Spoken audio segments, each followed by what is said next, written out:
Graça e paz, mais uma vez, mais uma semana, estamos aqui trazendo as reflexões da Palavra de Deus para os nossos corações.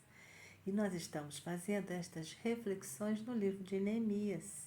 Na semana passada, nós vimos no capítulo 7 que depois que os muros foram restaurados, as portas restauradas, agora surge uma nova preocupação para Neemias, que era a questão da segurança. Então, Neemias nomeou alguns homens para que fizessem a segurança da cidade, dos muros, das portas, para que os inimigos não invadissem a cidade. E também a questão do censo, né, que Deus colocou em seu coração para que fosse feito um censo para fazer um registro de todos aqueles que habitavam na cidade. E nesta semana nós estaremos então fazendo o capítulo 8. O capítulo 8 é um capítulo onde que agora tudo já está no seu devido lugar, não é mesmo? Os muros, aquele objetivo de Neemias, que era restaurar o muro e as portas, estava concretizado. E agora então eles vão celebrar. No capítulo 8 eles vão celebrar essa conquista que eles tiveram, juntamente todos, né, unidos, o povo e Neemias, o líder, tiveram ali em Jerusalém. Então, nós fizemos algumas observações aqui neste capítulo. E uma observação que nós fizemos é o quanto que o povo estava sedento pela palavra, né? Então, Esdras com os levitas, eles vão ensinar a palavra, eles vão ler a palavra, o povo vai se juntar todo na praça, em frente à porta das águas, que era um lugar amplo, e todos vieram para que assim pudessem ouvir a palavra. Então, o que me chama, primeiro ponto que me chama a atenção aqui nesse capítulo 8 é a questão que muitos anos se passaram e eles não tinham tido essa oportunidade ainda.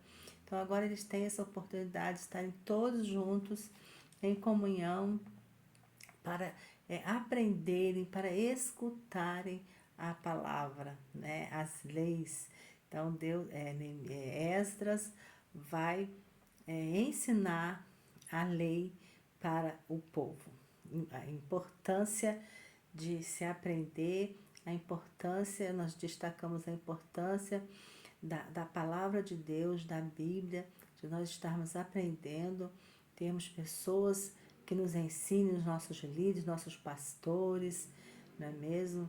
E a importância da gente estar aprendendo a palavra. É o que o povo fez depois daquela reconstrução dos muros e das portas. O povo foi aprender da palavra, foi celebrar diante de Deus aquela conquista.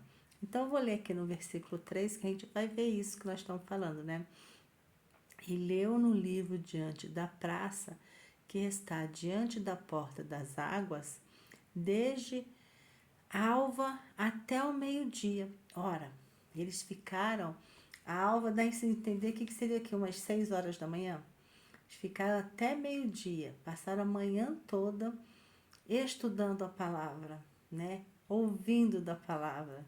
Muito interessante isso, né? Eles não se cansaram, eles ficaram ali e com entusiasmo, para ouvir a palavra, né?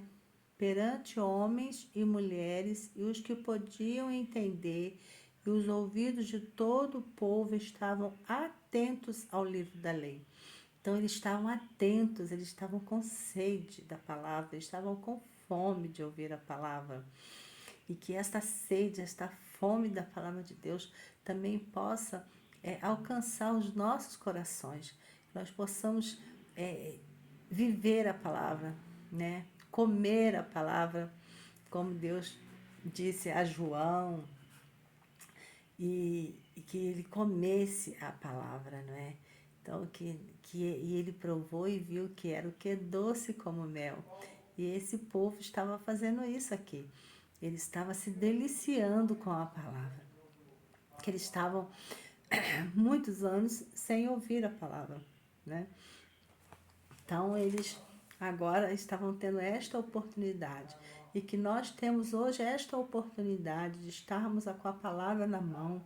Nossa nação, graças a Deus, nós temos o culto livre, nós podemos ter quantas Bíblias nós quisermos, nós podemos ir à igreja para aprender a palavra pelo pastor, pelos líderes, não é? Nós podemos estudar a palavra por nós mesmos em casa, podemos fazer uma faculdade, podemos estudar, fazer algum curso. Nós temos esta liberdade, que nós possamos aproveitar esta oportunidade, esta liberdade que nós temos na nossa nação, para esconder a palavra no nosso coração, como assim o salmista nos diz, não é mesmo? E nós temos ainda aqui no versículo 5, também fala, nós vamos ler aqui, ó. E Esdras era o sacerdote, né? O escriba. E ele diz: Esdras abriu o livro perante a vista de todo o povo, porque estava acima de todo o povo. E abrindo ele, todo o povo se pôs em pé. Eu destaquei esse versículo aqui porque é interessante. Já pensou? Eu imagino assim, aquela multidão naquela praça, todos em pé, em reverência à palavra de Deus. Então, que a gente possa ter também a nossa reverência, né? Quando a gente for estudar a palavra, que seja em casa, a gente tem, assim, se portar, né, decentemente, porque afinal de contas a palavra, ela é a boca de Deus falando conosco, né? Ela é o Senhor falando conosco. Então a gente tem que ter reverência. A gente não deve ficar vestido de qualquer jeito. Ai, que é costume. Deus não vê isso. Deus só vê o coração. Não, Senhor, é respeito. Não é? Você, quando vai num fórum ter uma audiência com um juiz, se você chega lá de bermuda, eles não deixam você entrar. Se você chega lá de chinelo de dedo, eles não deixam você entrar. Porque é reverência, respeito àquela autoridade. Imagina o nosso Deus, que é a autoridade maior para nós, nos céus e na terra. Então a gente vai chegar diante dele de qualquer jeito? Não, nós temos que nos portar. A gente levanta de manhã, costumo dizer, a gente vai orar de manhã, a gente faz a nossa devocional, a gente vai ao banheiro, escova os dentes, lava o rosto, penteia o cabelo, né? Se está de camisola, se arruma. Por quê? Porque o nosso Deus merece esse respeito. E aqui o povo fica em pé, em reverência à palavra, né? Então, que nós possamos também ter esse costume de reverenciar a palavra de Deus. Reverenciá-la, respeitá-la em nosso coração, para que nós não venhamos pecar contra ela, né? Pecar contra Deus. Isso que me chamou a atenção aqui. No verso 8, aí continua falando da palavra, né? E aí diz: E leram no livro, na lei de Deus, e declarando e explicando o sentido. Faziam que lendo se entendesse. Então, aqui que eu destaquei esse versículo, porque a importância também não é ler por ler a palavra, não é? Porque a gente pega lá, vou ler. Então, vou fazer minha devocional. Aí eu pego lá um texto, geralmente um salmo, né, que o povo gosta, e é realmente o salmo dá ânimo pra gente, dependendo. E aí a gente vai lendo, lê simplesmente. Não, a gente tem que ler. Ali você vê que Esdras, os levitas, eles ensinavam a palavra para o povo. Eles queriam que o povo entendesse, porque para que a gente possa praticar e obedecer, a gente tem que entender. Então é importante que a gente frequente uma igreja, a gente tenha, que se a gente não sabe, a gente busque esse conhecimento, né? Busque conhecer, busque ler livros que complementem, né? Nada substitui a palavra em si. Pedir revelação da palavra para o Espírito Santo. Se a gente tem dúvida, a gente chega até o nosso pastor, até o professor da escola bíblica, aquelas pessoas que a gente sabe que tem condições de nos ensinar e buscar este conhecimento para que a gente possa entender e assim obedecer, melhor a palavra de Deus, né? Porque a gente sabe que às vezes uma vírgula pode mudar todo o sentido. Então é importante a gente ter este conhecimento. E aqui eles deixam bem claro isso, né? Que era importante que entendesse, que o povo entendesse que estava sendo lido ali. Eles não queriam somente ler para cumprir um protocolo. Eles leram para que o povo compreendesse e explicavam para o povo o que estavam lendo. Então isso a gente tem que ter no nosso coração também, que a gente tem que ler a palavra e entender. Então buscar estudos, né, pessoas que possam nos ajudar, livros, né, que sejam idôneos, de pessoas idôneas, que a gente sabe que são crentes de verdade, que são, né, que têm compromisso e responsabilidade com as coisas do Senhor, para que a gente possa aprender cada vez mais a palavra, né? Esse é o versículo 8 que me chamou também muita atenção. Aí, um segundo ponto que me chama a atenção é a questão da solidariedade, da comunhão e o amor ao próximo deles. Porque aqui no versículo 10, a primeira parte vai falar assim, ó: disse-lhes mais: ide, comei as gorduras e bebei as doçuras, e enviai porções aos que não têm nada preparado para si. Então, teve um tempo ali que eles pararam, né? Tipo um intervalo, e aí o povo estava chorando muito, porque estava assim, né? Emocionado por causa da palavra de Deus. Eu imagino que passou muita coisa na cabeça deles naquele momento ali. Então eles começaram a chorar muito quando eles estavam escutando a palavra. E Neemias repreende eles, fala que era para eles pararem de chorar e manda eles irem, né? Vai agora comer, vai dar um tempo, vamos supor assim, né? Vai dar um tempo, vai comer, mas não se esqueçam de levar também a porções para aqueles que não puderam, para aqueles necessitados, para os pobres que não têm o que comer. Então, não, Neemias tem essa preocupação, a gente vem estudando todo o tempo. Neemias também teve essa preocupação de cuidar dos menos favorecidos, não é? Como líder, ele teve esse cuidado e aqui mais uma vez ele mostra isso. Vai então e leva para aqueles que não têm, para os pobres, os necessitados, uma parte daquilo que vocês trouxeram para comer. Distribua para eles também, para que eles também possam participar desta festa, né, nesta comemoração, vamos dizer assim, deste culto maravilhoso que era o culto ao nosso Deus ali, né, que eles estavam realizando. E assim eles foram, né, eles tiveram esse intervalo, esse tempinho aí, e foram se fazer ter uma comunhão agora do material, do alimento material, alimentar o físico. É que até então estavam alimentando a alma com o estudo da palavra. Então é essa a outra parte que me chama a atenção. E aí depois, nós vamos ver aqui ainda no versículo 10, uma das frases assim, mais conhecidas da Bíblia, que é quando Neemias fala porque o povo estava chorando, né? Quando ouvia a palavra, Neemias fala para eles assim, aqui na segunda parte: porque este dia é consagrado ao nosso Senhor, portanto não vos entristeçais, porque a alegria do Senhor é a vossa força.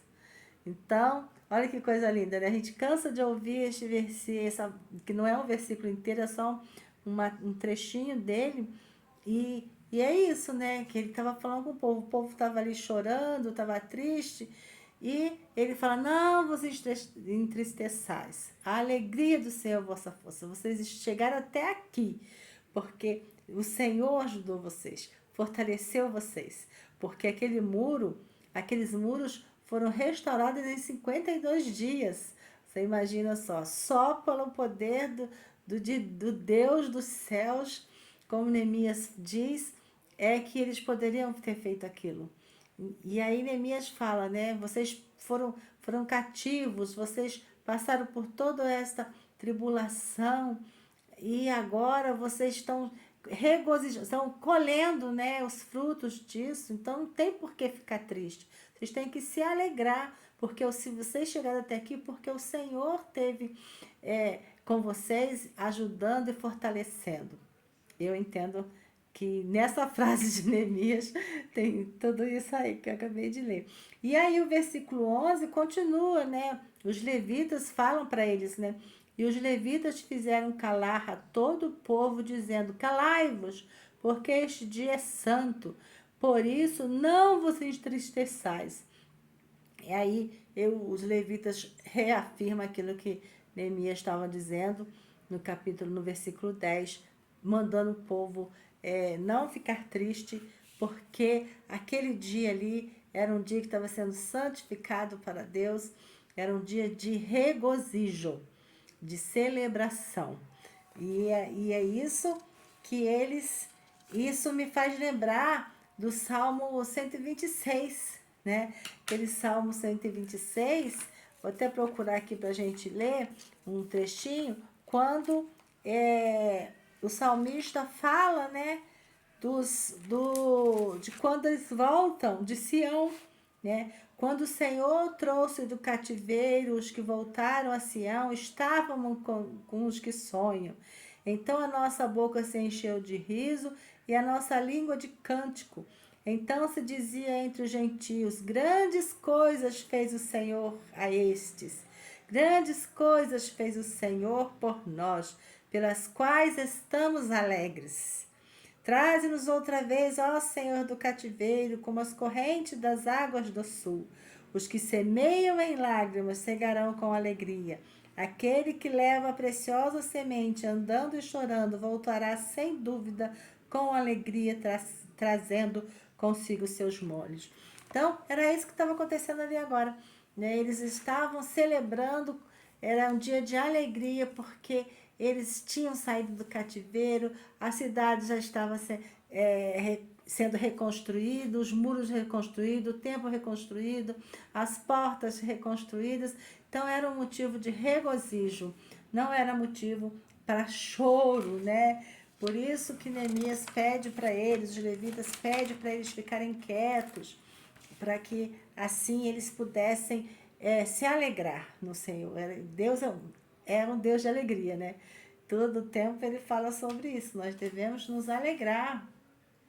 Alegrei-me quando fui, né, vamos na casa do Senhor.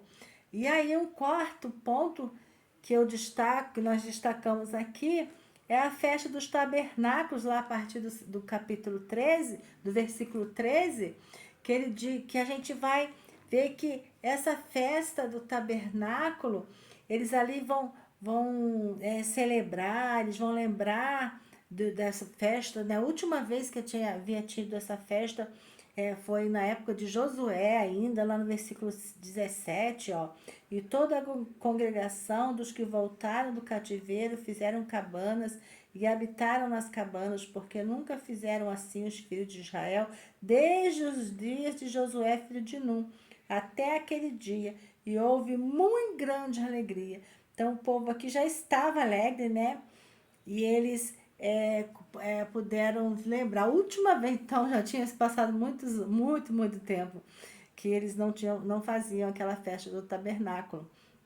E aí a gente lembra que dessa festa, dessa celebração, dessa alegria toda, é quando a gente aceita Jesus, né? Quando a gente recebe a salvação em Cristo, a gente tem que ter esta alegria, festejar, né? Celebrar